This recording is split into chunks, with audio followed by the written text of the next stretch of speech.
বলবো? আমার নাম মৈত্রী প্রধান। প্রশ্ন বিশ্বকবি রবীন্দ্রনাথ ঠাকুর।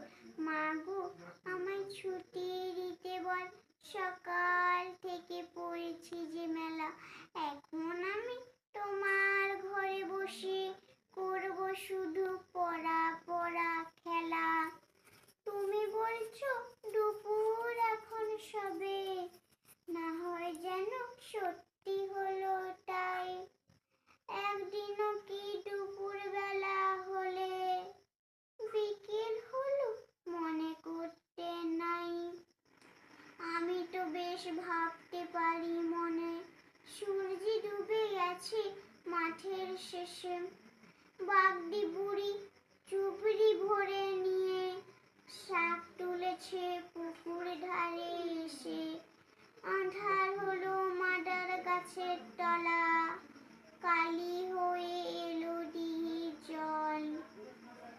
হাটের থেকে সবাই এলো ফিরে, মাঠের থেকে এলো চাষির দল। মনে কর না উঠলো সাঁঝের তারা, মনে কর না সন্ধে হলো